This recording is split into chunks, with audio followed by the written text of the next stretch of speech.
की जगह seat track का प्रयोग किया जाएगा। तो आप जैसे खींचेंगे आपके साथ में खींचा चला आएगा। तो इस तरीके से हम क्या करते हैं, किस तरीके से बनाते हैं, एक पोल में टांग दिया और ऐसे होता है अनकॉन्शियस, कॉन्शियस या ज्यादा चोट लगी है। हम 16 बटालियन एनडीआरएफ जो हमारे लिए आपदा के दौरान तो ये होता है कि जागरूकता फैलाना, बस यही हमारा काम है। और जो आम जनता है उसको school safety programme, community awareness programme, ऐसे प्रोग्राम चला करके उनको अवेयर करते हैं। देखिए, ये साउथ वेस्ट डिस्ट्रिक्ट के एनडीआरएफ की टीम, डीएम साहब हमेशा अवेयरनेस के कार्यक्रम ये करते रहते हैं जगह जगह पे। आज ये पालम विधानसभा में महाबनी किले में आई है, उनको अवेयरनेस के लिए कार्यक्रम दिया था। मैं देख रहा था अभी जो डिस्प्ले कर रहे थे लोग, जो ट्रेंड लोग हैं, वो इतने अच्छे तरीके से एक एक लोगों को समझा रहे थे। तो हम इन लोगों से ये सब चीज़ें सीखने को मिले कि हमने एट ए टाइम कैसे उस चीज़ से निपटारा करें। नमस्कार दोस्तों, पालम न्यूज़ पे आपका स्वागत है। तो इस समय मौजूद हूँ मैं पालम विधानसभा के महावीर इनक्लेव के एल ब्लॉक में, जहाँ पर एनडीआरएफ की जो टीम है वो पहुँची है और एक कम्युनिटी ट्रेनिंग जो है वो यहाँ पर देने के लिए पहुँची कि किस तरीके से आपदा में जो है आप लोगों की जो जान है वो बचा सकते हैं। तो इस ट्रेनिंग का आप फ़ायदा उठा सकते हैं। तो आपको मैं दिखाता हूँ कि कौन कौन सी ट्रेनिंग जो है वो आपको देंगे और कैसे आपदा के समय आप लोगों की जो जान है वो बचा पाएंगे। तो आप देख सकते हैं कि एनडीआरएफ की जो टीम है वो पहुंच चुकी है अपने इक्विपमेंट्स, अपने टूल्स के साथ, और इन्हीं टूल्स की सहायता से वो किसी भी आपदा में जो व्यक्ति फंसे होते हैं उनकी जान जो है वो बचाती है और आपातकालीन स्थिति से जो है वो निमटती है। तो ये उनके जो है वो टूल्स, और यहाँ पर आज जो है वो कम्युनिटी ट्रेनिंग दी जाएगी। कि हम यहाँ कम्युनिटी अवेयरनेस प्रोग्राम के लिए आए हैं। कौन सा प्रोग्राम है? Community awareness programme. कम्युनिटी क्या होती है? जहां पर लोग इकट्ठा रहते हैं, एक संस्था, एक समाज के रूप में जहां इकट्ठा रहते हैं उसको कम्युनिटी बोलते हैं। इसी तरीके से हम स्कूलों में प्रोग्राम करने जाते हैं तो उसको क्या बोलते हैं? School safety programme. तो आज का प्रोग्राम क्या है? कम्युनिटी अवेयरनेस, यानी कि कम्युनिटी को अवेयर करना है कि उनके आसपास क्या क्या चीजें हो सकती, क्या क्या डिजास्टर हो सकते हैं और उससे किस प्रकार से कम किया जा सकता है, बचा जा सकता है। तो हमारी टीम दिखाएगी कि कौन कौन से इक्विपमेंट होते हैं जिनकी सहायता से हम विक्टिम तक अप्रोच बनाने के लिए उनका उपयोग करते हैं। चार उनको हम दिखाएंगे आपको। ये देखिए आरआर सा है, इसकी 3 टाइप्स की ब्लेड्स होती है। एक होती है आयरन वगैरह से रिलेटेड जो सामान है उनको कट करने के लिए, एक मैसनरी को कट करने के लिए और एक वुडन को कट करने के लिए। एक बिल्डिंग में मोस्टली क्या चीज होती है? यही होती है, सरिया होगा, स्टील होगा, ईंटें होंगी और लकड़ी हो सकती है। यह है चिपिंग हैमर। चिपिंग हैमर का आपने रोडों में देखा होगा, लेबर तोड़ते रहते हैं। इसका उपयोग एनडीआरएफ की टीम द्वारा कभी हैवी लिंटर गिर जाता है तो विक्टिम तक अप्रोच बनाने के लिए इसके द्वारा हम उसको जो लिंटर है उसमें तोड़ते हैं और उसमें अप्रोच बनाते हैं और सरिया वगैरह को कट करके वहां तक विक्टिम के पास तक पहुंचते हैं। यह है चेनसा। चेनसा का काम है कोई वुडन से रिलेटेड दरवाजा कट करना है या चौखट करनी है या विंडो से जाने के लिए अप्रोच बनाना है या कोई रास्ते में बाधा आ गई तो उसको कट करके हम वहां तक अप्रोच पहुंचाने के लिए इस इक्विपमेंट का यूज करते हैं। सबसे पहले भूकंप आता है तो मान लीजिए एक लेंटर कोलैप्स हो जाता है, ऐसे गिर सकता है, एक दीवार में हो सकता है, बीच में गिर सकता है या दोनों साइड से हो सकता है, नीचे आ सकता है। तो उसके बीच में एक वॉइड स्पेस क्या होता है? छोटी सी जगह। आपने देखा होगा कमांडो ट्रेनिंग करते हैं, ऊपर से कटीले तार होते हैं और नीचे से क्रॉलिंग करके जाते हैं, उसको बोलते हैं वॉइड स्पेस। अपने इस इक्विपमेंट से दीवार कट करी, हो सकता है विक्टिम यहीं पड़ा हो तो उसकी जान को नुकसान हो सकता है। तो होल मेकर से कैमरे से हम देखते हैं कितने विक्टिम हैं और उनकी लोकेशन कहां पर है। इसके बाद जब लोकेशन क्लियर हो जाती है हमको, तब हम वहां पे एक ट्रायंगल कट लगाते हैं जिसमें से एक हमारा रेस्क्यूअर जा करके उसको विक्टिम तक अप्रोच बनाता है और उसको ड्रैग करके लाता है। अभी हम आपको दिखाएंगे कि डेंजर जोन से सेफ जोन तक विक्टिम को किस तरीके से लेकर के आता है। देखिए किस तरीके से हमारा रेस्क्यूअर जा करके उस विक्टिम को निकाल के लाएंगे। अभी आपको ये ओपन एरिया दिखाई दे रहा है, ये बिल्डिंग गिरी हुई है, लिंटर गिरा हुआ है, वहां पे कांच पड़ा है, कील पड़ी है और पड़ी है डेंजर चीजें। तो उस एरिया में जा रहा है विक्टिम को निकालने के लिए रेस्क्यूअर, देखिए कितनी दिक्कतें आ सकती हैं। ये जिस तरीके से विक्टिम तक अप्रोच बनाई है इन्होंने, क्योंकि विक्टिम तक अप्रोच बनाने के लिए जो नीचे मलबा पड़ा हुआ है, कांच पड़ी हुई, उनसे डिस्टर्ब हो रहा है और नुकसान हो सकता है, रेस्क्यूअर को भी हो सकता है, विक्टिम को भी। इन्होंने क्या किया, सबसे पहले उसके हाथ टाई कर दिए। हाथ टाई क्यों किए? विक्टिम अनकॉन्शियस है, वो कहीं पे भी इधर उधर हाथ जाएंगे तो हाथ भी फंस सकते हैं और उसको कैरी करके लाने में दिक्कत भी होगी। तो सबसे पहले हम दिखा रहे हैं आपको शर्ट ड्रैग। विक्टिम ने शर्ट पहनी हुई है, तो हम शर्ट का यूज करके किस तरीके से विक्टिम को डेंजर जोन से सेफ जोन तक लेके आएंगे। सबसे पहला काम है डेंजर से निकालना है उसको और सेफ जगह तक शिफ्ट करना।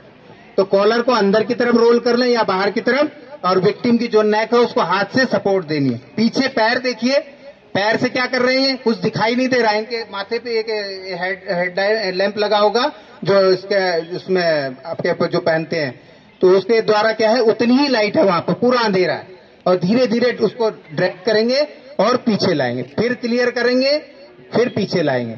अगर क्लियर नहीं करेंगे तो इनको भी इंजरी हो सकती है और विक्टिम को भी इंजरी हो सकती है। तो इस तरीके से धीरे धीरे ड्रैग करके, हाथ मत करो, धीरे धीरे ड्रैग करके क्या है, विक्टिम को हम डेंजर जोन से सेफ जोन तक ले। सबसे पहला काम है कि उसको खतरे से बाहर निकाल लेना। तो शर्ट जैसी चीज उसकी बॉडी पे नहीं है या बिना कपड़ों के है, तो भी हम उसको किस तरीके से मदद कर सकते हैं। देखिए सीट ड्रैग, सीट ड्रैग मतलब, तो सीट ड्रैग क्या है, कोई आपकी लेडीज की साड़ी भी हो सकती है, कोई बेडशीट हो सकती है, कोई टेबल का कपड़ा हो सकता है, कोई भी चीज ऐसी जिसको हम सीट की तरह यूज कर सके। तो देखिए किस तरीके से विक्टिम के हाथ सेम पैटर्न में बदलेंगे और वही अप्रोच करने का तरीका रहेगा, केवल इसमें शर्ट की जगह सीट ट्रैक का प्रयोग किया जाएगा। ये आपको अलग अलग तरीके इसलिए बताए जा रहे हैं कि उस समय जो चीज आपको अवेलेबल हो, विक्टिम की जो कंडीशन हो, उसकी तरीके से आप उसकी मदद करें। हो सकता है उसको कोई ऐसी इंजरी हो कि हमको पैटर्न चेंज करना पड़े। सबसे पहले क्या किया इन्होंने, नेक के पीछे से कपड़ा डाला, फिर यहाँ से हमारे ऊपर से निकाला और फिर बैक में लेकर के एक फंदा बना करके उसको थोड़ा सा टाइट कर लेंगे। टाइट क्यों किया है, अगर ढीला रहेगा तो आपको खींचने में ज्यादा ताकत लगेगी, अब टाइट रहेगा तो आप जैसे खींचेंगे आपके साथ में खींचा चला आएगा। ठीक है, नेक को सपोर्ट दिया इन्होंने और उसी तरीके से उसी पैटर्न से पीछे रबल्स को क्लियर करेंगे। पैर से इन्होंने पीछे रास्ता बनाया, एरिया साफ किया और उसको धीरे धीरे ड्रैग करके पीछे लेंगे।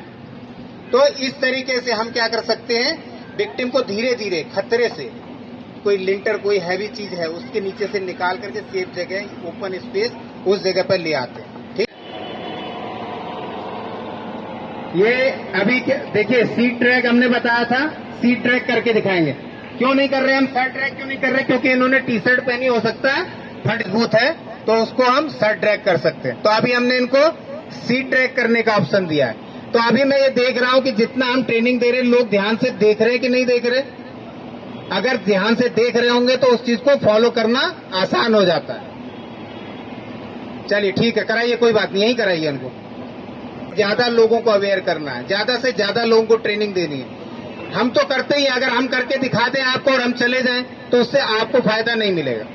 अभी मान लीजिए कोई ऐसी जगह है कहीं बेहोश होके गिर गया, आप उसको उठा नहीं पा रहे हो, हर आदमी के बाजू में इतनी ताकत थोड़ी कि उसको कंधे में उठा, कम से कम आप इन ड्रैग को सीख लेंगे तो भी उसको आप सेफ जगह पे लेके जा सकते हैं। इतने भारी आदमी को उठा लेगा कोई हाथ में, सभी की कैपेसिटी नहीं है ना, कुछ लोग तो उठा भी सकते हैं। तो देखिए इन्होंने एक बार देखा है और उसको कर रहे हैं, बहुत अच्छा कर रहे हैं। किसी ने हेसिटेट नहीं होना है कि हम किसी काम को कर रहे हैं। जब हम अपने बच्चों को कहते हैं कि बेटा पीछे नहीं रहना है, स्कूल में आगे बढ़ के बोलना है, तो जब कोई प्रोग्राम होता है जिसमें हमारी भागीदारी होती है तो हम क्यों नहीं आते आगे। बच्चों को तो हम दिन भर कहते बेटा खड़े होके बोला करो, तुम जाकर के क्लास में मैडम के आगे जाके पोएम सुनाया करो। जब हमारी पोएम सुनाने की बारी आती है हम सबसे पीछे जाते हैं, तो बच्चे क्या सीखेंगे हमसे कि हमारे मम्मी पापा तो खुद फॉलो नहीं करते। ठीक है, तो ये देखिए इन्होंने बहुत अच्छा ड्राइव किया है। पैर से रबल्स क्लियर करो, ऐसे तो आप थक जाओगे थोड़ी देर। पैर ये सीधा करो, साफ करो, ऐसे ऐसे पीछे, इससे रबल्स को साफ करो, मानो झाड़ू लगा रहे हो पैर से। ठीक है, धीरे धीरे धीरे धीरे, बहुत बढ़िया, इनके लिए क्लैपिंग कीजिए, बहुत बढ़िया। तो इस तरीके से देखना आसान होता है, काम करने में थोड़ी मुश्किल आती है। अभी मैं आपसे कहूं कि यहाँ पर विक्टिम पड़ा हुआ है और इसको इसी तरीके से लेकर के आप मेरी गाड़ी तक चले जाइए, पुल पार करके लेके जा सकते हैं। क्या करेंगे? स्ट्रेचर बनाएंगे। स्ट्रेचर हमारे पास रहते हैं, वो स्ट्रेचर नहीं, उन स्ट्रेचर को नहीं, वहां पर नहीं मिलेंगे वो, क्योंकि हमारे आने तक तो आपको बहुत कुछ काम, भूकंप आ गया तो रास्ते में पेड़ गिरे होंगे, बिजली के पोल गिरे होंगे, हम तो आ नहीं पाएंगे इतनी जल्दी। आ जाएंगे क्या? हम भी तो आदमी हैं, हमारे तो पंख नहीं लगाए किसी ने, समझ रहे ना? तो ये ट्रेनिंग देने का मकसद है हमारी टीम या कोई भी टीम आने से पहले आपको किस तरीके से लोगों की मदद कर सकते हैं। ठीक है, ये देखिए, ये एक होता है स्ट्रेचर कंपनी में, ये तो आपको मिलेगा नहीं उस समय, बहुत ही रेयर केस में हो सकता है कहीं कोई हॉस्पिटल की सुविधा हो किसी सोसाइटी में तो उन्होंने रखा हो, तो ज्यादा ज्यादा एक दो ही होगा। जब विक्टिम वहां पे 500 लोग रहते हैं, उसमें से 400 लोग ट्रैप हो गए, 100 लोग ठीक है, उन 100 लोगों ने मदद करनी है। तो उसमें क्या करना है? हमको मान लीजिए 2 पोल मिल गए किसी के घर के, मच्छरदानी के डंडे, बम्बू, कुछ भी, कोई झंडा लगाओ और ऐसा ब्लैंकेट मिल जाए या ब्लैंकेट की जैसी कोई दूसरी चीज मिल जाए, तो हम उससे भी स्ट्रेचर बना सकते हैं। देखिए किस तरीके से बनाते हैं। एक पोल में टांग दिया और दूसरे में एक विक्टिम, एक आदमी के या जो भी पेशेंट है, विक्टिम है, उसके लेटने के लिए उतनी जगह कंफर्टेबल होनी चाहिए। अब इसको ध्यान देना है कि ये तो ये जो पोर्शन है विक्टिम की कमर के नीचे, बैक के पीछे दबना चाहिए। अगर हम इस साइड लिटा देंगे तो ये खुल जाएगा। जब विक्टिम का बॉडी का वेट इस पे पड़ेगा तो दब जाएगा और आप कितने भारी को विक्टिम को भी लेकर के जा सकते हो। हमारी टीम अभी ट्रायल करके दिखाएगी। अभी ट्रायल कर रहे हैं इसलिए क्यों ट्रायल में हाथ नीचे रखने जरूरी है, अगर माना पोल टूट गया तो वो अपने आप को रोक सके। तो देखिए हमने सक्सेसफुली इसको चेक कर लिया, तो अभी आप लोग भी इस तरीके से बना सकते हैं। ठीक है, ये एक तरीका था कि एक 2 पोल और एक ब्लैंकेट की मदद से हम किस तरीके से एक स्ट्रेचर बना करके विक्टिम को 100, 200, 300 मीटर तक हम लेके जा सकते हैं आसानी से। ये देखिए अभी इन्होंने ट्रायल कर लिया। इसके बाद विक्टिम जैसे होता है अनकॉन्शियस, कॉन्शियस या ज्यादा चोट लगी है तो उसको हम इस तरीके से कैरी कर सकते हैं कि नहीं। तो अब मान लीजिए आपका ब्लैंकेट नहीं मिला, 2 पोल मिल गए आपको और कोई राशन की बोरियां, प्लास्टिक बैग, आजकल राशन प्लास्टिक बैग में आता है, वो प्लास्टिक बैग मिल गए, उनसे भी स्ट्रेचर बना सकते हैं। देखिए इसके कोने क्या किए हैं, ये कट किए हैं दोनों साइड से ताकि पोल को अंदर इंसर्ट किया जा सके। 2 प्लास्टिक के बैग डाल लिए इन्होंने। ये देखिए ये अभी हमारा स्ट्रेचर तैयार हो चुका है।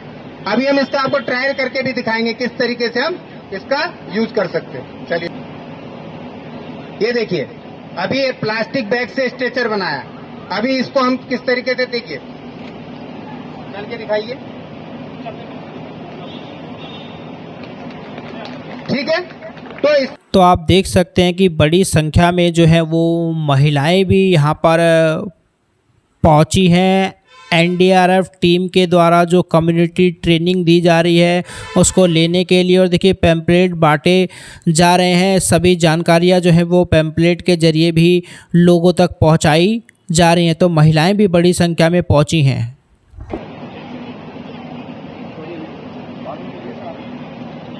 ये देखिए नीचे खींचिए इसको, आप यहाँ पकड़े रहिए, आपने पोजीशन चेंज नहीं करनी, उनको बताओ।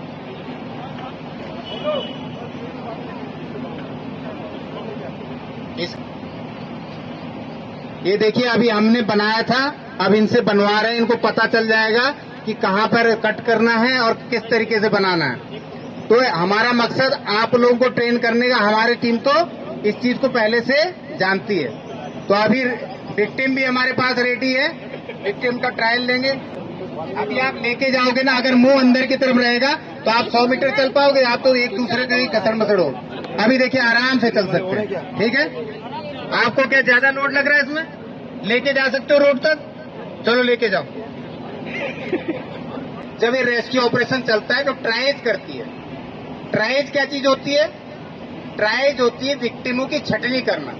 अब किसी की उंगली में ईंट से लग गया, वो ज्यादा हल्ला मचा रहा है, मेरे को बचाओ बचाओ बचाओ, और दूसरे का बेचारे का तो ब्लड के फव्वारे निकल रहे हैं, और तीसरे का फ्रैक्चर हुआ। तो आपको उस समय ये देखना है कि सबसे ज्यादा किसकी जान को जोखिम में है। तो इसमें क्या करते हैं हमारी टीम? ट्राइज में करती है, रेड रिबन बांधती है, जो सबसे ज्यादा खतरा है जिसकी लाइफ को, सबसे पहले उसको निकालना है। फिर उसके बाद येलो, यानी कि इसको इससे कम खतरा है, थोड़ी देर रुक सकता है ये, लेकिन इसको जरूरत है। और ग्रीन उसको, जैसे को पत्थर गिर गया, स्वेलिंग हो गई, लेकिन लंगड़ा लंगड़ू को कैसे भी आ सकता हो, तो वो खुद भी आ सकता है। लेकिन सबसे ज्यादा हल्ला अगर ग्रीन वाला मचा रहा है तो आपने अपने रिसोर्सेज को खराब नहीं करना है, क्योंकि जितनी लेट होगी रिस्क वाला फैक्टर वाला उसकी जान जा सकती है। किसको छोटी मोटी चोट लगी वो खुद भी आ सकता है। उससे को हॉस्पिटल ले जाने तक ब्लड कंट्रोलिंग करनी है। उसके लिए प्रिकॉशन क्या लेनी है, ध्यान रखिए। सबसे पहले क्या करेंगे, इसके अगर पॉसिबल है तो हेयर रिमूव करेंगे, अगर आपके पास हॉस्पिटल कहीं नजदीक है तो। अगर नहीं करना चाहते तो भी इसको हम वो स्टेबलाइज करके लेके जाना है। वो हेयर रिमूव करने के बाद उसको क्लीन करना है। क्लीन कैसे करना है? अंदर से बाहर की तरफ, अंदर से बाहर की तरफ, बाहर से अंदर की तरफ नहीं।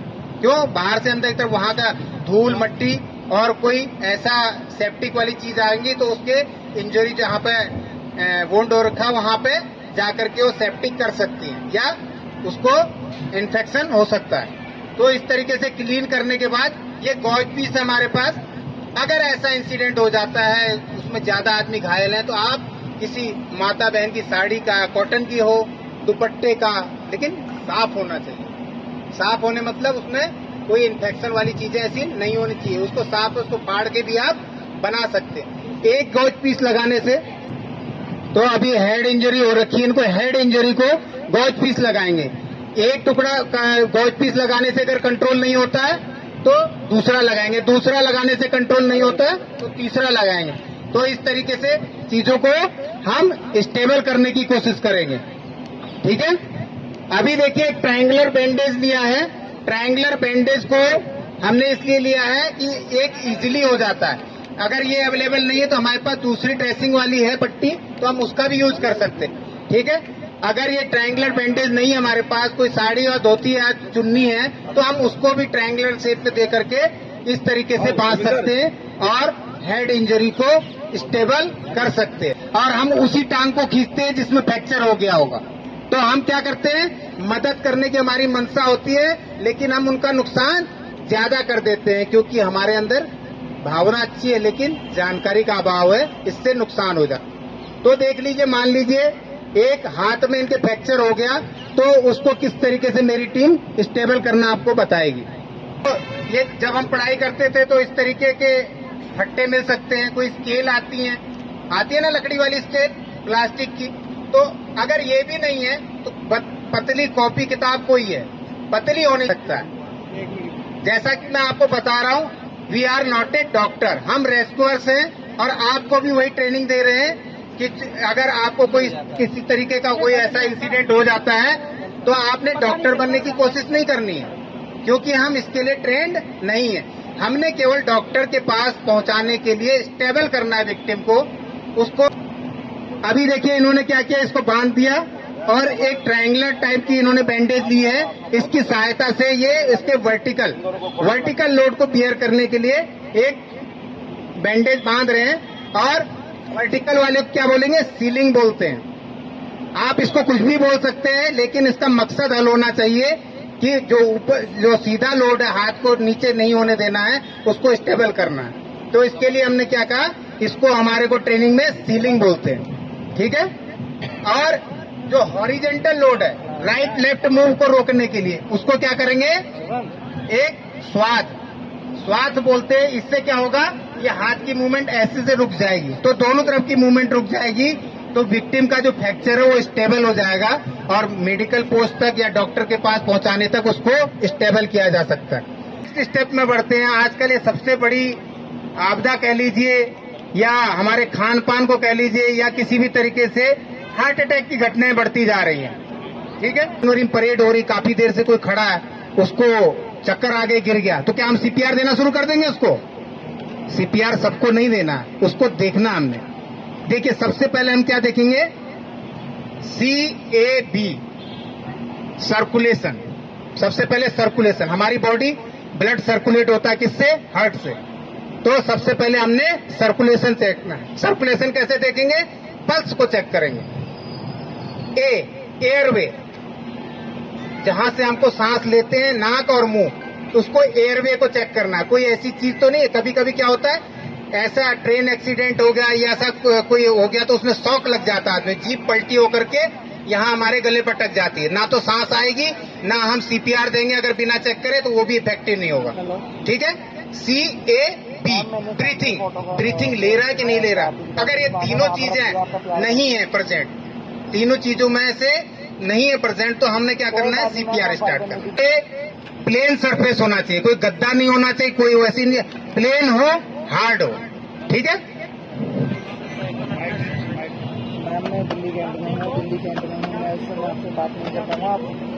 अभी अपनी लोकल भाषा में आप कुछ भी बोल सकते हैं। भाई साहब आप ठीक हो, भैया आप ठीक हो, बाबूजी आप ठीक हो, जो भी आप बोलना चाहें, जो भी है। थपकी दे रहे हैं हम। अगर हम किसी को थप्पड़ मारते तो देखियो आंख भीजता है या मुंह के एक्सप्रेशन चेंज होते हैं। अगर उसको दर्द हो रहा होगा, कॉन्शियस है या उसके अंदर वो है, तो उसके एक्सप्रेशन दिखाई देंगे। अगर नहीं दिखाई दे रहे तो इन्होंने क्या रिपोर्ट दी, नो रिस्पॉन्स। अभी इसका कोई रिस्पॉन्स नहीं आया, एक स्टेप फॉलो किया। सेकंड, अभी क्या किया, इन्होंने रिस्पॉन्स चेक किया, नहीं आया। अभी इन्होंने क्या किया, तुरंत एम्बुलेंस को फोन कर दिया।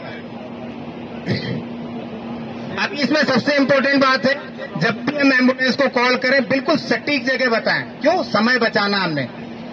अभी इन्होंने रिपोर्ट दी पल्स अब्सेंट। अगर पल्स प्रेजेंट है तो सीपीआर की जरूरत नहीं है, वो किसी और कारण से बेहोश हो सकता है, हमको सीपीआर उसको नहीं देनी है। अगर अब्सेंट है, इन्होंने अब्सेंट रिपोर्ट दी, अभी हम सीपीआर का प्रोसेस करें। हेड टिल्ट चेन लिफ्ट से एयरवे क्लियर कर रहे हैं। इन्होंने एयरवे देखा, एयरवे में कोई ऑब्स्टिकल नहीं है, खाने वाले हो सकता है, खाना खा रहा हो, खाना अटक सकता है, या उसकी जीभ पलटी हो सकती है, या और कोई एक्सीडेंट हो गया तो दांत वांत टूट के या ब्लड शॉकिंग हो सकता है अंदर, तो इन्होंने उसको क्लियर कर दिया। अब आगे का प्रोसेस, ये लुक लिसन फील, लुक यहाँ कर रहे हैं, लिसन कान से कर रहे हैं, नाक की उसको ब्रीथिंग को ले, और फील कर रहे हैं जो हमारी चेस्ट अप डाउन होती है, इस प्रोसेस को देख रहे हैं। ब्रीथिंग अब्सेंट, जो हमारी सांस लेने की ना तो कान में सुनाई दे रही नाक से आवाज, ना उनकी जो बॉडी अप डाउन कर रही है, चेस्ट अप डाउन नहीं हो रहा। अभी नेक्स्ट प्रोसेस बताइए, मेरे को जहां सीपीआर देना वहीं देना हमने। ठीक है, 19-20 हो सकता है। ये देखिए, महसूस कीजिए, आप सभी लोग हाथ लगाइए, ये रिब्स नहीं, आपके जो पसलियां लास्ट में, और इसके इधर को आइए सेंटर में, ये जायफर्ड प्रोसेस है। ठीक है, देखिए यहां पहुंच गए, ये जो सेंटर पॉइंट है जायफर्ड प्रोसेस, उससे 2 इंच ऊपर 2 उंगली दे दिए, सिंपल सा 2 इंच ऊपर यानी 2 उंगली। अभी आपका राइट हैंड लेफ्ट है तो लेफ्ट हैंड को रखिए, राइट है तो राइट हैंड को रखिए। अब ये रख लिया प्रोसेस, देखिए हाथ की पोजीशन फिक्स कर ली। अभी उसके ऊपर दूसरे हाथ की उंगलियों से ग्रिप बनाएंगे। ठीक है, इनकी पोजीशन देखिए, ये हमारे पास जो पुतला है इसको हमने क्या किया, उसके पैर के पास टच होना चाहिए। ठीक है, और घुटने सीधे होने चाहिए, कमर सीधी होनी चाहिए, हाथ लॉक नहीं होने चाहिए। ये फर्स्ट स्टेप है सही प्रेशर डालने के लिए। आगे का प्रोसेस, 1 मिनट में 100 से 120 का बार कंप्रेस करेंगे। हर एक राउंड 30-30 का होगा। 30 के बाद 2 रेस्क्यू ब्रीथ देंगे।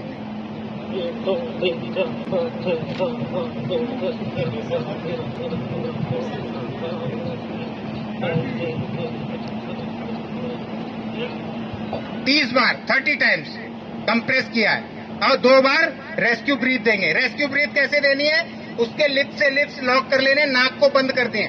अगर आपने नाक बंद नहीं करी तो आपका जो प्रेशर दोगे वो नाक से निकल जाएगा, चेस्ट की पल्स दोबारा प्रेजेंट हो जाती है, ब्लड सर्कुलेशन चालू हो जाता है। हमने फिर भी उसको हॉस्पिटल भेजना है। उसको ये नहीं कि ठीक हो गया, हमने बैठा लिया, उसको पानी नहीं पिलाया, बैठ जा।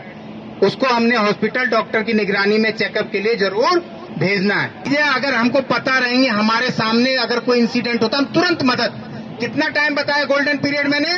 4 से 6 मिनट के अंदर अगर ये प्रोसेस शुरू हो गया तब तो उसकी जान बच सकती है। अगर बातों में और रील बनाने में समय खराब कर दिया तो वो जान चली जाएगी। और इसी दौरान एम्बुलेंस को या मेडिकल हॉस्पिटल को कॉल करना है और उन तक जो पहले का हमारा ब्लड पहुंचा हुआ है उसके सेल्स जो ऑक्सीजन है वो 4 से 6 मिनट तक के लिए ही सफिशिएंट होती है। उसके बाद नया ब्लड का सर्कुलेशन नहीं पहुंचा हमारे ब्रेन तक तो ब्रेन डेड हो जाएगा।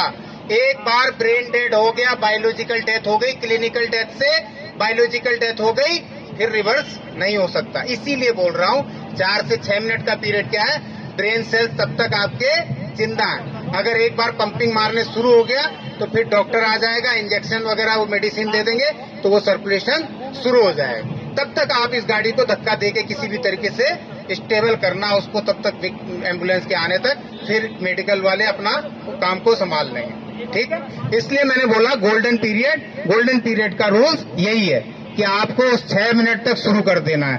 ठीक है, बहुत बढ़िया, इनके लिए क्लैपिंग कीजिए।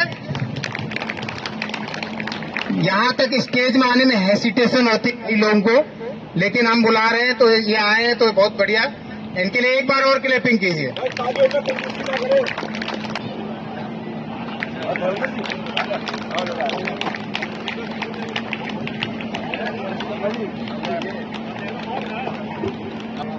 रमेश जी आपको इतना एक्सप्लेन करके बता रहे थे सारी चीजें। आपदा तो आपके घर में भी आ सकती है, ये नहीं कि वो रोड पे ही आए। घर में भी आपका पैर स्लिप हो सकता है, स्टेयर से भी पैर स्लिप हो सकता है, आपकी गली में भी हो सकता है। ये अचानक जो भी कोई दुर्घटना कहते हैं उसको आपदा। इन चीजों को लेकर अभी अवेयरनेस का एक सारा कार्यक्रम रखा है आपके सामने। मैं तो ये कहता हूँ बहुत छोटी छोटी चीजें की हैं जीवन में, उनको भी उतारना चाहिए। कभी आपकी वजह से किसी को कोई तकलीफ ना हो। इसके साथ साथ ये भी एक स्मरण रखना चाहिए हमें, अगर रास्ते में कोई पत्थर पड़ा है, आप तो बच गए, लेकिन किसी बच्चे को चोट लग जाएगी, उससे ठोकर लग गई, या गाड़ी के टायर के नीचे आएगा तो प्रेशर से किसी को जाकर लग सकता है।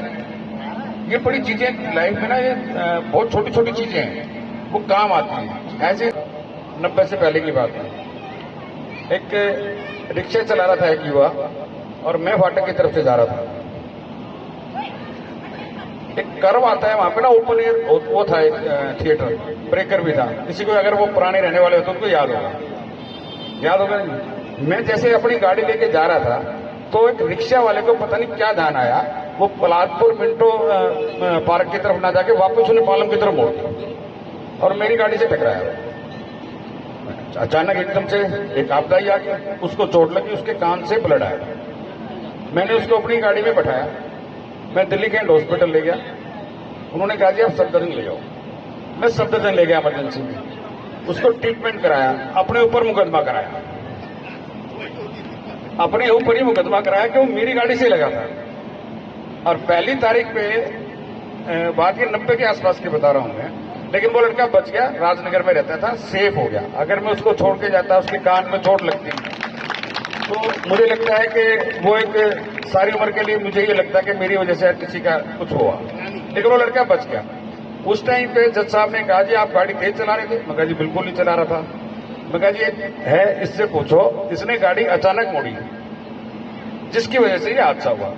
और मैं कहा जी मैं खुद ही इसको हॉस्पिटल लेके गया, मैंने खुद ही इसका डॉक्टर से कह के ट्रीटमेंट कराया और इसके बाद में दवाइयों का प्रबंध भी किया। उस लड़के से पूछा जज ने, ये बात सही है? कहा जी बिल्कुल ठीक है। बोला जी जाओ, माफ किया आपको, लेकिन आपको कुछ ना कुछ फाइन देना पड़ेगा। पता नहीं 500 या 400 रुपए का उन्होंने मुझे फाइन किया, और पहली तारीख पे उन्होंने उसको खत्म कर दिया। लेकिन एक मेरे अंदर ये रहता है हमेशा, अभी मेरी वजह से कोई हैंडीकैप्ट हो गया या कोई किसी की जान चली गई, तो रोड पे एक्सीडेंट होते हैं, जान जा भी सकती है, तो ये तो बात नहीं है ना। लेकिन मेरे मन में वो हमेशा रहता है, और मैं आज भी कभी सोचता हूँ दिल्ली कैंट में मेरे नाम से मुकदमा दर्ज है, लेकिन खत्म हो गया होगा। तो लेकिन ये है कि आपको किसी चीज से घबराना नहीं चाहिए, आप किसी की मदद कर सकते हैं, तो ये भगवान का ही अवतार होता है, भाई एक दूसरे की जो मदद करता है। बहुत अच्छी तरीके से एक एक चीज को समझाया सर ने, और ये डिपार्टमेंटली है। मैं कहता हूँ ये अवेयरनेस का जो कार्यक्रम है ये हमेशा चलता रहे। हम आगे भी डीएम साहब से कहेंगे कि ये आज इस क्षेत्र में हुआ तो अलग अलग क्षेत्र में होता रहे। बहुत बढ़िया कार्यक्रम है, आपको साधुवाद देता हूँ, बहुत बहुत धन्यवाद देता हूँ। कविता अल्लर जी से अनुरोध करूंगा कि इनको फूलमाला बनाकर स्वागत करेंगे। साथियों तालियों में कंजूसी ना करें।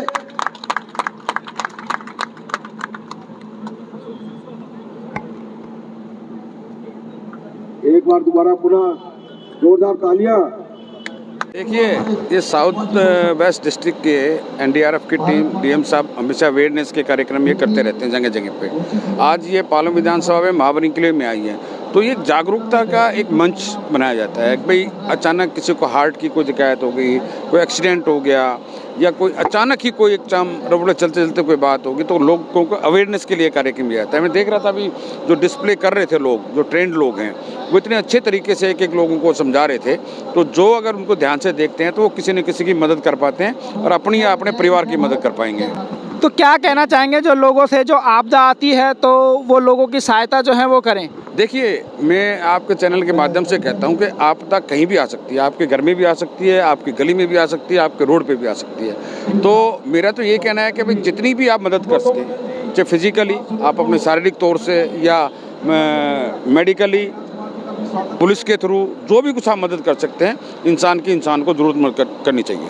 राजकुमार जी, आज एनडीआरएफ ने जो है वो कम्युनिटी ट्रेनिंग का प्रोग्राम रखा है, क्या सीखने को मिला, कैसे कहेंगे कि वो लोगों की मदद करें? देखिए, जो एनडीआर ने जो सिस्टम रखा है डीएम साहिबा के थ्रू और जो हमारे विधायक भाई कुलदीप सोलंकी जी के द्वारा जो एल ब्लॉक में आज ये बड़ा ही सराहनीय कार्य है। इसमें लोगों को सीखने को मिलता है कि आपदा कहीं भी आ सकती है। ज़रूरी नहीं है कि आपकी रोड पे ही आपदा आए, आपदा तो घर में भी आ सकती है।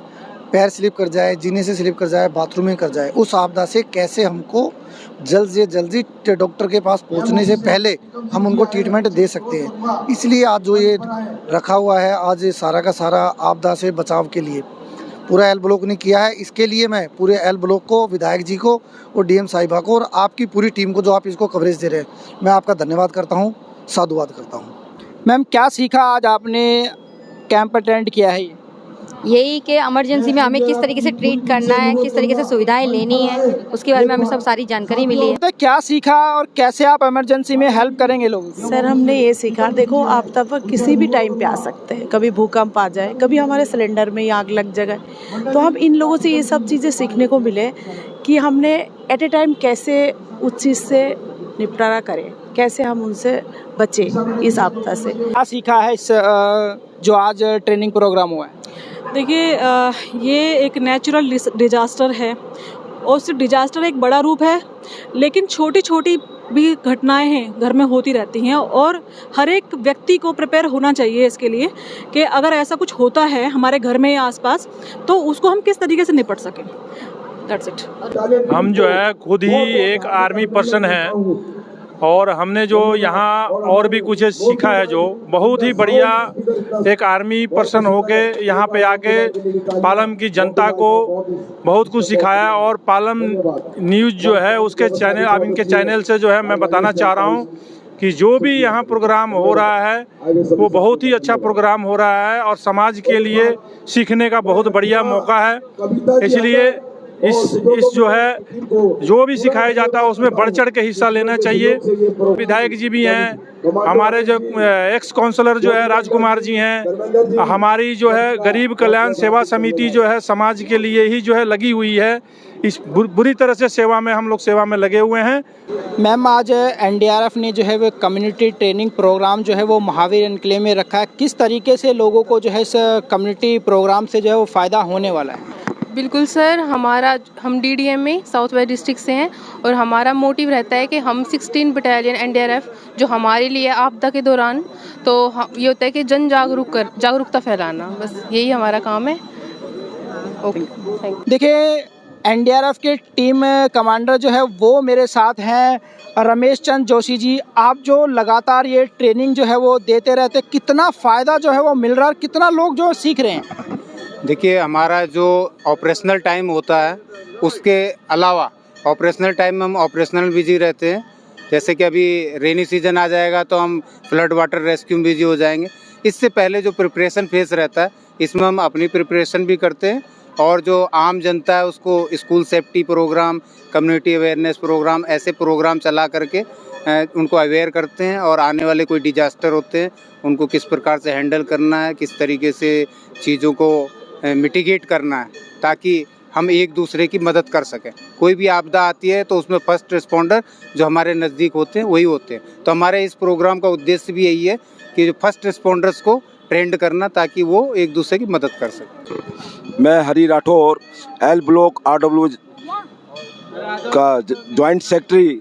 जो NDRF का हमने प्रोग्राम रखा, बहुत ही गैदरिंग हुई, बहुत ही हमारी नारी शक्ति हमारे इस प्रोग्राम में आई। मैं NDRF टीम का बहुत बहुत स्वागत करता हूं कि जिन्होंने बहुत ही सरल भाषा में आम जनता को अवेयर किया, और बहुत बहुत उनका धन्यवाद है कि NDRF की टीम इस मैं उनसे अनुरोध करूंगा समय समय पर इस प्रकार के प्रोग्राम चलाते रहें। धन्यवाद। आज NDRF की तरफ से जो है कम्युनिटी ट्रेनिंग प्रोग्राम यहाँ पर रखा गया था, और ट्रेनिंग जो है वो दी गई कि कैसे आप आपदा में जो है वो लोगों की जान जो है वो बचा सकते हैं। Rakesh Verma, Palam news, Mahavir enclave, L block.